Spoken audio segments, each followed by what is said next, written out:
You are listening to Single Smart Female. This is Jen, explaining the possibilities in your love life and examining your mantourage dating experiences. I am here to help you do life and love on your terms by tipping the scales of love permanently in your favor. So don't forget to text this episode to all of your single smart girlfriends, and let's get started. Hello, single smart female. It is Jen here, Jen 1, your romantic fairy godmama, coming to you today with a romantic fairy godmama hot topic. Well, it's actually part 1 of a romantic fairy godmama hot topic. And in the next episode, you'll get part 2. So what are we talking about today? This should be fun. The stupid things smart women do while dating. So, trigger warning. There could be lots of possibilities of being triggered during this episode.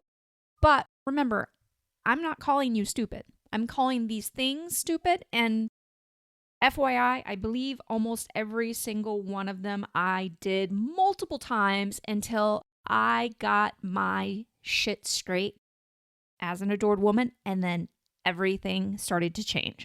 So let's get started with number 1.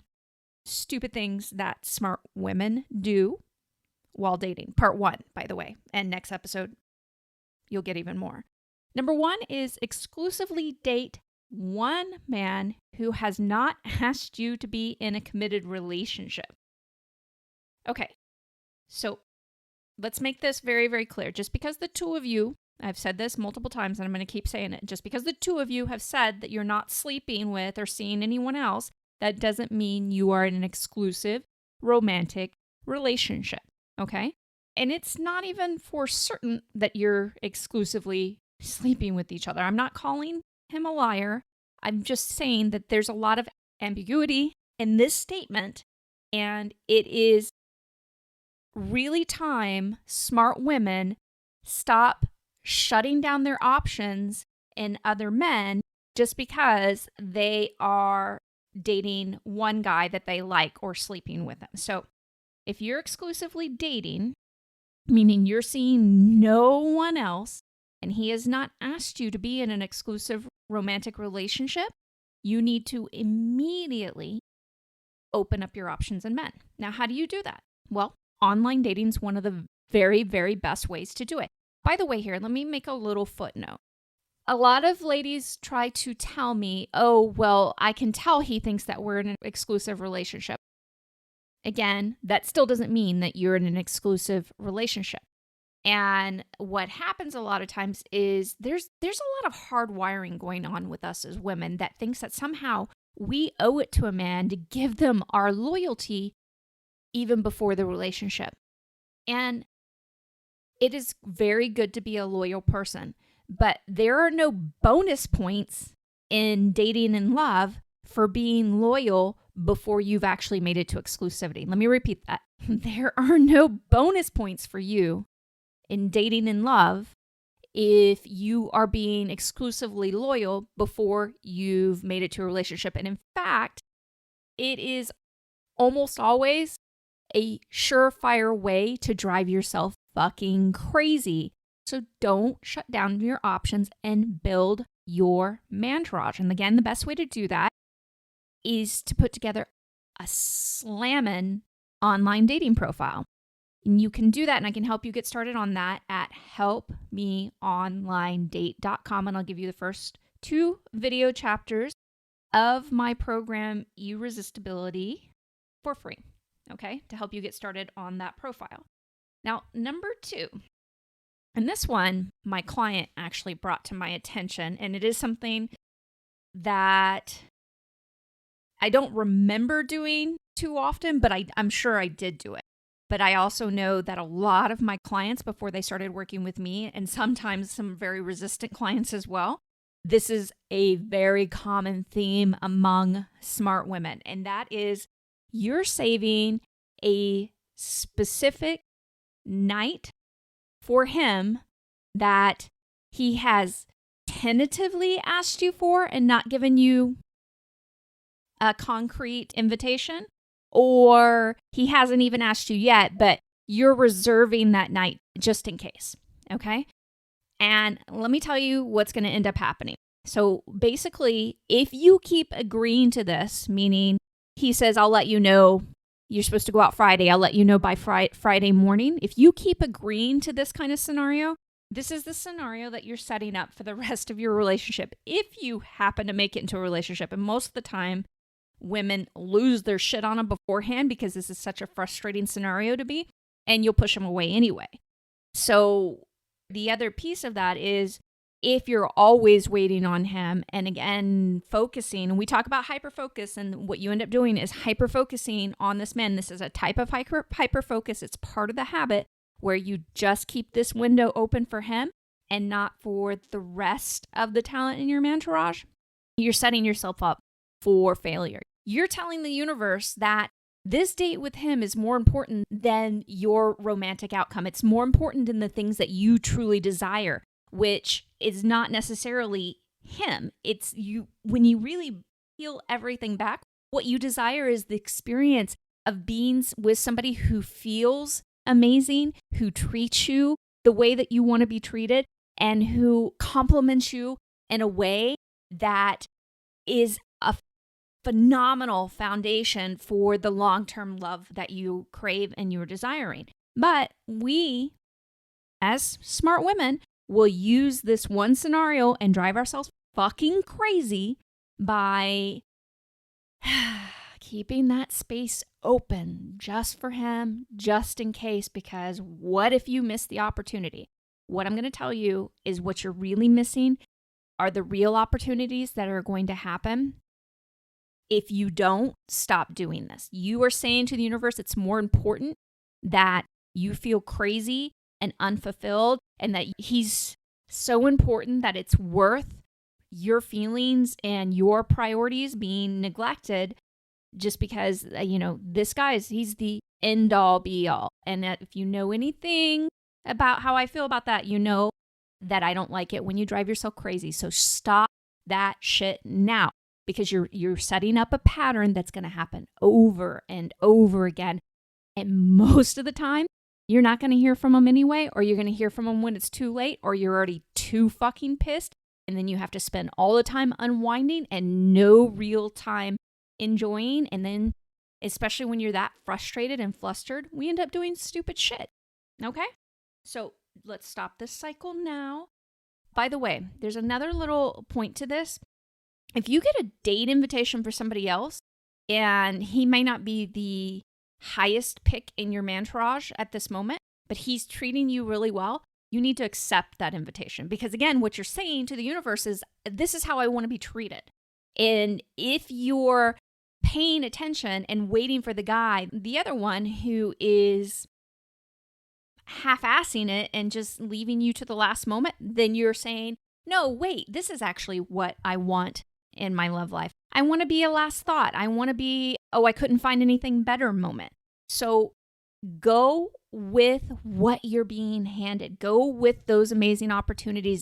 And as an adored woman, even if he's not as high, the man who's actually taking you and treating you the way that you want to be treated right now, maybe even if he's not as high on the chemistry scale yet for you, you can still have an amazing time. And you're going to set yourself up for better and better experiences and being treated like an adored woman. And then at some point, the chemistry is going to start to switch, and you are going to feel things that you have never felt, but you're not going to feel fucking crazy on top of it. Okay. Number 3. Oh, I remember the days of this one.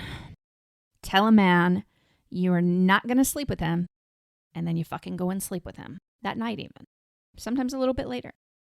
Ladies, this one's a really easy fix, but you have to stop doing this. So when you tell a man you're not going to sleep with him because, you don't want him to think of you that way or want him to set an expectation in his head, and then you go and sleep with him, you have discredited everything you've said. So you have invalidated yourself. And then we get pissed why men don't take us seriously. Well, it's because our actions and our words are not lining up with each other. You're out of integrity with yourself. So here's the deal. Let's make this really, really easy. Ladies, stop telling men that you're not going to sleep with them. There's no need, okay? Just don't sleep with them if you don't want to sleep with them. You don't have to make this grand statement so that you can protect yourself or protect yourself in his eyes or the things that you think, or you don't want to set the wrong expectation. Just don't do what you don't want to do. Make it very simple, but take that phrase out and you don't have to go around declaring it whatsoever. Very simple. Number 4, and this will be the last one for this episode. So chew on this. I no longer want you to sleep with a man before you're actually ready and then expect it to become a relationship. A lot of smart, angry women running around right now because they have done this. I don't want you to beat yourself up if you have. I can't tell you the number of times that I did it myself. It's a very, very large number. But it's really important that you start understanding that you have a personal sexual time frame and you need to figure that out for yourself. It's not his sexual time frame. And this is a really important note. And this is something that you can share with younger women too, teenagers, things like that. Any point in time that you feel he's going to leave you if you don't sleep with him, that's the exact moment when you don't sleep with him. You never, ever, ever, ever, ever sleep with a man. Or if you have done before in this scenario, you never sleep with a man when you're afraid that you're going to lose him on some level if you don't, or that he's going to lose interest in you. Why? Because that's your sign. That is your sign from the universe right there. If you have that feeling, you are not ready to sleep with him, okay?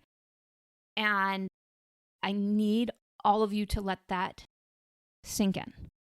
Because what's happening is we're not emotionally ready to have sex with somebody. And then we have to all of a sudden pretend, well, I just like casual sex. And some, there are women who like casual sex. There's nothing wrong with that.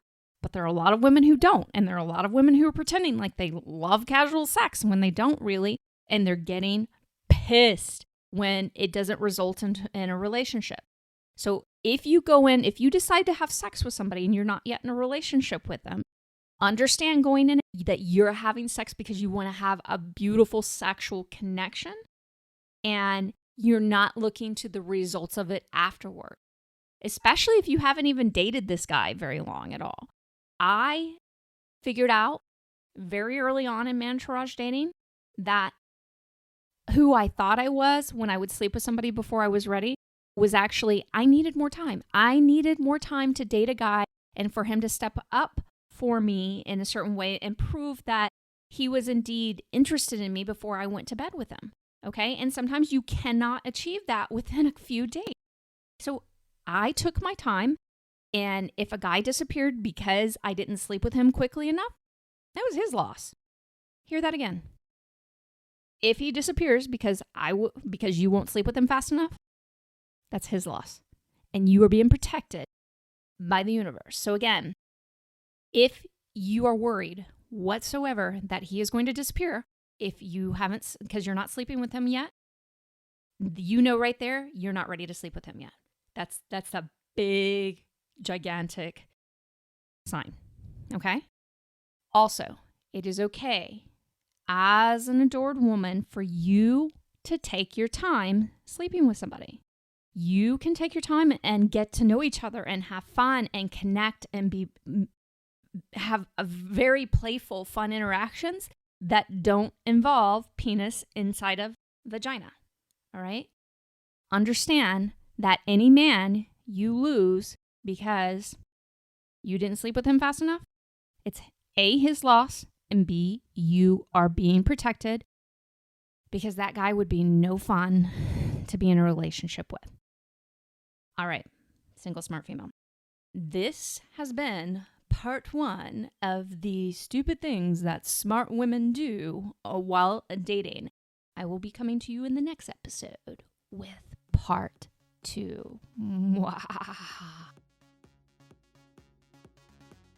Okay, lover girl, it's time for the final thought on today's show. The choices you make or do not make while dating are the primary determinants of your love life quality. Hey, Lover Girl. Thanks for joining me today and texting this episode to all of your single smart girlfriends. If you have a question that you'd like to submit for on-air consideration or want to learn more about working with me, then meet me over at singlesmartfemale.com. See you there.